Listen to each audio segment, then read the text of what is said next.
Welcome, welcome, welcome to this Wise Women Roundtable, looking at the amazing time out of time that we're entering into. Not that we're not always in that anyway, but it seems like it's magnified, especially with the total solar eclipse that's happening on April 19, 20, depending on your time zone. Mostly visible in Asia, so not really visible in the US or UK or different places where people might be, but we still feel the effect of it. And the thing that I find about eclipses, especially a total solar eclipse, is what we experience is an acceleration of what we consider time. So for the people that can see the eclipse, it's happening where I am, it's at night. So this isn't even a possibility of it starting out to be day, and then it turns to night for a few minutes, and then it comes back to day. So it's kind of like day, night, day, very rapidly, intensely accelerated. And it's a powerful energizer and magnifier of any intentions we have, and it will accelerate them. And so one of the things that's been happening for me is I've been thinking a lot about the mysteries of time. I think about them all the time anyway, because I'm just like into time. I've always been into time. So one of my favorite things to contemplate. And recently, just a few days ago, I had a dream that I was taking time portals, and they were like these little balls of light, or kind of cubes of light. And I was like lining them up, and it was past, present, and future. And I got them all in a line so it would portal you into present now somehow or something. I don't really remember all the details. It was very vivid though. And it was like something wild is going on with time right now in my personal experience. And so we're also coming into the Beltane cross quarter. And to the Celtic people, the cross quarter times were a between time. So it was between an equinox and a solstice. And so it was a time between time that they used and they celebrated usually at the new moon or the full moon or both. Sometimes they had a whole 2-week celebration around that. So we're going to start this eclipse window April 19, 20 with this new moon total solar eclipse at 29 degrees Aries. It's the second new moon in Aries, which is a rare and amazing event. The last time this happened was in 2004. The next time it'll happen will be in 2042. So every 19 years. And last time there was a partial solar eclipse. And next time, I don't think there's a solar eclipse at all. I can't remember exactly. I looked it up, but now I don't remember. Anyway, but the point is we have a total solar eclipse with this one. So making it amazing, rare, powerful, energizing this time around Beltane. And the lunar eclipse, which is just a penumbral eclipse, it's not a major eclipse at all, but it will complete the eclipse window, is happening on the exact astrological Beltane of May 5, when the sun reaches 15 degrees Taurus. So we have this we're starting this eclipse window with this Aries energy. We're completing this eclipse window in the cross quarter with the Taurus energy. And so the intentions that we're holding are being accelerated and amplified. And the whole 2-week window, I often like to refer to as an eclipse cauldron, an alchemical cauldron where we can have transformational possibilities, changes that take place because we're not in ordinary time. So, and also during this time, Mercury's going retrograde in Taurus. So we have all these things that are happening that are just like highlighting this Beltane as we're moving into the Beltane window. And I wanted to share a piece on from Thoth.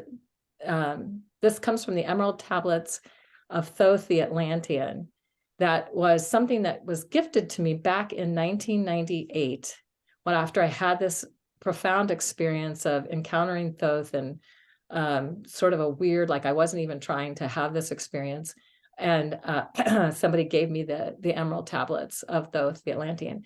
And one of my favorite things he talks about is time. So I just wanted to share a little bit of what he says about time. And then I'm going to turn this over to Sarah to share, for her to share a little bit about her experience and what's been going on. So here we go. Far through strange spaces have I journeyed into the depth of the abyss of time, learning strange and yet stranger mysteries until in the end, all was revealed. Know ye that mystery is only mystery when it is knowledge unknown to man. When you have plumbed the heart of all mystery, knowledge and wisdom will surely be thine. Seek ye and learn that time is the secret whereby ye may be free of this space. Once in a past time, I spoke to the dweller, asked the mystery of time and space, asked him the question that surged in my being, saying, "Oh, master, what is time?" When he spoke, the master said, "Know ye, O Thoth, in the beginning there was the void and nothingness, a timeless, spaceless nothingness. And into the nothingness came a thought, purposeful, all-pervading, and it filled the void. There existed no matter, only force, a movement, a vortex of vibration, of the purposeful thought that filled the void." And I questioned the master, saying, "Was this thought eternal?" And answered me, the dweller said, "In the beginning there was eternal thought, and for thought to be eternal, time must exist. So into the all-pervading thought grew the law of time. Time, which exists through all space, floating in a smooth, rhythmic movement that is eternally in a state of fixation. Time changes not, but all things change in time." So with that, I'm going to turn this over to Sarah. Wow, Kaylin. That was beautiful. It's something that you could carry on reading or listening to for a very long time, again and again and again. Yeah, so thank you. So, yeah, it's very interesting bringing into our space today the notion of time. How I have been experiencing time has actually been a continuation of what we might call, in a very human sense, very difficult situations in my life or difficult experiences. My shoulder is healing, which is good. My collarbone is healing. Throughout this time as well, we have experienced saying goodbye to a very dear member of our family, a little white and black feline called Ping. Ping was 14 years of age when he passed, but he was still like a very playful little soul. And with all of this going on, because it wasn't a sudden event, it was a gradual, quite fast actually, decline, but it went over a few months. So all of this has been kind of like moving into each other. So I'd just like to share one of the ways that I have been navigating this time that has helped me massively. And that is by working with nature, which I always do, and using essences and homeopathy and other beautiful plant-based potions, if you like, to help me, lots of essential oils, really leaning into the Chinese traditions, which are very, very useful for any sort of muscular stuff, coming back from their sort of martial arts traditions. All of those things have been really helpful. But coming back to time, what I have found really useful is just doing my best to move into the space of now. So being mindful is not a word that I have ever really got, and I don't know if it's really my thing, but I can dance with now. And one of the ways that I've been doing that in the last week or so is really by calling in what we tend to call in the priestess traditions living ceremony. And so every day can feel very hard or less hard, but every day is a ceremony. And so the way that we can all do that, and it's probably something that you do anyway, people who are inclined to watch this kind of thing. So we might begin our day with some meditation or mindfulness or journaling or oracle card reading. That is living ceremony to me. But the ceremony itself is kind of arrives with a beginning and an end, and it becomes a container for the day. And what help me see that I was doing this is when we came to say goodbye to Ping, and we buried him on our land, and we held a funeral, just my partner and I. And we have a couple of acres here. It's not huge, but it's not tiny either. And the land loved Ping as he loved the land. And what we did together was we walked round every single piece of the land, and in each space we remembered him. And we picked a flower or a piece of the tree or whatever, a piece of grass, and just put it in a little container. And we'd walk around the whole land in lots of tears as we were doing this. But it felt like such a beautiful, and at each point we decided, okay, let's go here now, let's go here, until we'd visited all different parts. And we ended up with this beautiful bowl, this beautiful gift of all these pieces of nature that had known him and that he knew. And we placed them all with his body into the earth. And I was like, okay, so I have spoken about living ceremony many, many times to priestesses that I've worked with. And I understood it with my head. Now I'm actually living it. I'm actually walking my day with it.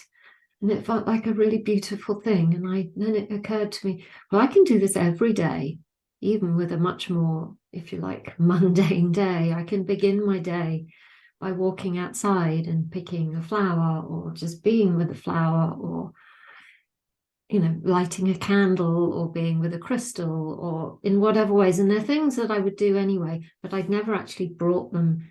I'd never actually created this living ceremony for myself, for my life, for my work. And so for me, it's really been a very beautiful way of navigating now. And that thread to the sacred has really, and to nature, to the heart of nature, has really helped me stay connected to Ping, and to connected to my grief, stay connected to how I feel. And it's also made it beautiful, even though it's been very sad. It's what I will remember. So that has been my way of navigating time, and I hope it's helpful to others. And on that note, I will hand over to you, Nalini. Thank you, Sarah. Let's just check. Yes, I took myself back off mute. Okay. It has been an interesting passage. I could say time, but that would put a different flavor on it. The eclipse that's upcoming following a very massive full moon, if I'm right, Kaylin, this eclipse is happening at the North Lunar Node. It's conjunct to it, and Pluto is actually squared to the nodes at the moment. So we have, what that always means for me, in my beginner's astrology knowledge, is that there's a volcano erupting. There's something, and that might be doing it very gracefully, and the magma's flowing over and nourishing the land, but there's dredging happening at both the direction where we are headed, which is what the North Node symbolizes to me, and from the South Node, which is where we've been karmically, historically, and we have karmic completions going on right now. We are all in a cycle of karmic completions, and rather than have that be frightening, it's actually quite joyous. It's like all these things actually are completing, and what Source keeps saying to me in various ways that crack me up are basically, so let go already. I mean, it's time to keep the wisdom and let the lessons go.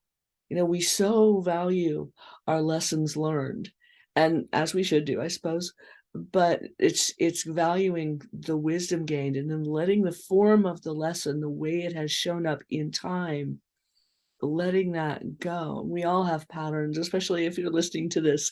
We all have patterns that we say, oh, this has happened over and over, or oh, that didn't happen for 20 years and it's back. And we look at these and we think, what? Well, part of this is the astrological configuration that we came in through. We set up our patterns. It helped to put them in place. It's not the cause, but as Kaylin always says, we work with it.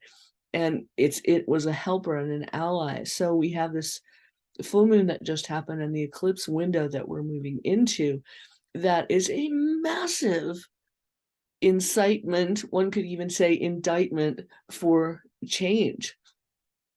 You know, things are changing. What is happening is changing.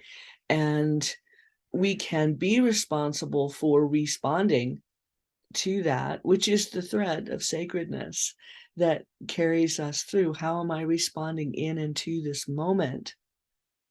Or we can let the other karmic completions kind of take over. Simply, really, I believe that the self-blame thing has to go at this point, but it's really more of a habit. Like, oh, let's, this is what's completing. I need to look at it. Perhaps, if it's been unobserved, but more look at and appreciate rather than judge. Somewhere in there, there's a thread of sacred from which we have learned. And so just appreciating that wisdom, and then let the whole pattern, the whole lesson, the whole schoolroom, the whole curriculum go. And I can truthfully say, I thought I had done for most things, not everything, of course. And what this particular window is bringing up is every little thing in the, like the vignettes of memories, you know, the montages of things, the little blips that come in if we're paying attention, of, oh, well, this was wrong, or that was wrong, or this could have been done better, or that was this just self-judgment, self-blame. And then ways I have projected that. And those are not things I've ever wanted to look at, but we must, you know, well, look at what that person's doing. Oh no, but let's look at how I'm doing it. All of this is actually what's changing right now. Instead of looking at that way, it's saying, all right, there is a truth here, because truth, you know, truth, the big one, is one. And we all have our little fractals and our pieces of way of seeing it. But it's like, what is the truth here in the sacred thread that's carrying me through this? So, for example, I had planned, which I don't do anymore, so that should have been my first clue. I had taken this particular week blocked from appointments. This was my only appointment this week, and I was so looking forward to it. And just to have time to write. The plan part of it was, I'm going to write. I have this writing thing that I need to finish, and I'm going to do it this week. Well, the morning of Easter Sunday, which would have been the beginning of it, I woke up and I thought, you know, that out of balance feeling. I know you do. You feel a little off, and it's like, instead of going from the off, it's just saying, all right, let's just move through the day. And then as soon as I really realized, okay, there's something clearing here, there's something processing here, there's something moving through which I need to let go, the symptoms set in. I mean, I could have timed it to the minute with that thought. So I decided, all right, I'm going to simply let this go. All the things that it is, and it was about a lot of things. This particular passage is about death and rebirth. We're going to see endings and beginnings, and they happen simultaneously, only we're trained mentally not to see the beginning. We see the end, and we must grieve the losses. And I've been watching, mostly in those around me, the stages of grief happening all at once. You know, anger, denial, bargaining, depression. Oh, you know, and I mean, and myself as well. Pardon me. But I was watching this move through, and it was like, oh, okay. I used to be one of those who was not always kind to my body, and I would take the remedies and trundle off to work, you know, knowing that my body was saying, hello, I'm showing you something. This time, Source basically said no. And so there I was, you know, on day 2, and the symptoms are presenting more righteously instead of getting better. and I'm feeling, all right, guess we're going back to bed. And so which I'm happy to take care of my body in this way now. But it occurred to me that, oh, I guess I won't be writing today. I guess I'll be listening. And so the sacred thread for me that is getting me through this time has been that listening, and what is wanting and what is balancing, not just what my body needs, which is always important, but what is listening and what is balancing. And what kept popping up in my inbox, I was only checking a couple of times a day, which is sort of normal for me, but kept popping up in my box was a yarrow, the herb yarrow immersion that someone was doing. And I wasn't well enough to be on anyone's Zoom, but it was this interesting thing of, this is getting my attention. So I looked into it, and the properties, the actually ally that yarrow is, completely made sense. The connection between the heart, emerging into the heart, and the throat, which is not just about speaking, but how we express, and how all of that has been shifting for me, and I know for all of us, and how this herb knows exactly what to do, as they all do, if we let them do their thing. It knows how to do exactly what the body needs. Does it need an astringency? Does it need a purging? Does it need this? Does it need that? And the consciousness of the herb ally will know exactly what to do. So Sarah, would you mind showing us what yarrow looks like? I've asked her because I don't have. Yeah. She's beautiful. It comes white, pink, yellow, but these beautiful little flowers. And I believe when it starts to sprout, it actually has what's called a pinnate leaves. They spin out from a single leaf. So look how that looks like a sponge or a scrub brush. And this is what yarrow does. And so I gleefully reached into what would have been a cubby and is now a very small box, because I still have in my mind that what I own all fits in 4 large suitcases. I found out recently it no longer does. It's still pretty small. It's a small box of books because I can't go into a bookstore without adult supervision. And I have my herbs and my supplements because really these are friends that I choose to live with. So I went into my supply and no yarrow, which is odd. So I ordered some, of course.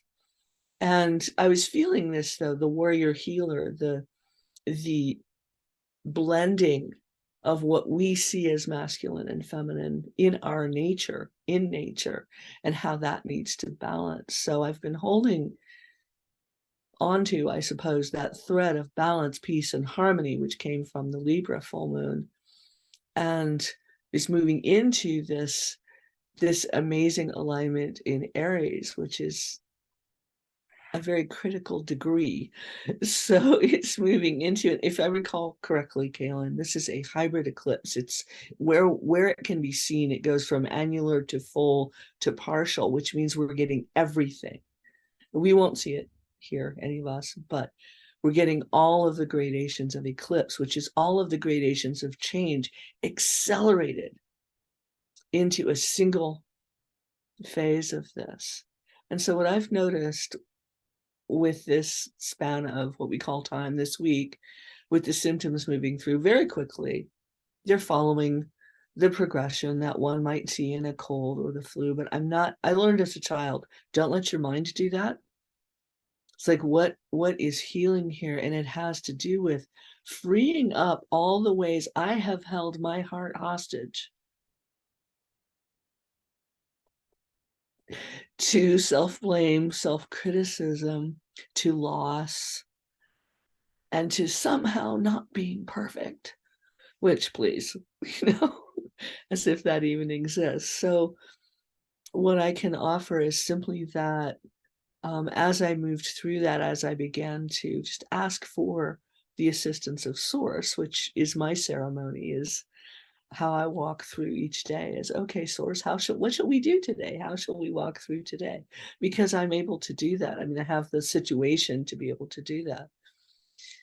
This one has been, sort of like, thou shalt lie down and rest. And it wasn't that I don't have the tendency that says no anymore. I used to.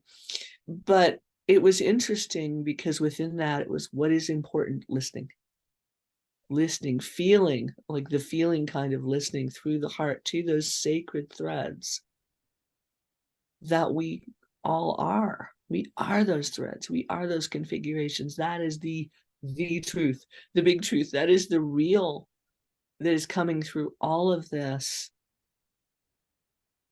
And it helps so much to hold on to that, because when we do, we will not recognize ourselves, further on in this year, later on in this passage. And this will be such a good thing. It'll be so exciting. The caterpillar becomes the butterfly, becomes the phoenix, becomes the eagle. They all change. And then we feel the stars that we are in our bones, in the stones, so that everything is all connected. And what's helped me this week, and I'm amazed I got through this long without coughing. What's helped me with this week has been that, just riding that being, that sacred thread, and letting it decide, letting source be the doer. So that's what I have to offer at this time. Oh, that's so beautiful. I just want to make a confirmation too for something you said about moving from the heart into the throat, or how this is the heart and throat connection, because we've been in the heart chakra gate of the Venus cycle that started in, I think, March 23rd, and we're going into the throat chakra, which I think is April 22nd or something like that, when we go into the throat chakra gate. So these two things have been and I've been feeling it also as I've been going through my own health challenges with coughing and all that good stuff. So that is so beautiful, and I'm glad you brought that up, and thank you for that. And Sarah, also love your really vulnerable and powerful sharing and reminder of how we can be in living ceremony in every moment. That is just amazing. So wow, we're so grateful for your joining us, and we look forward to connecting with you the next time. Thank you.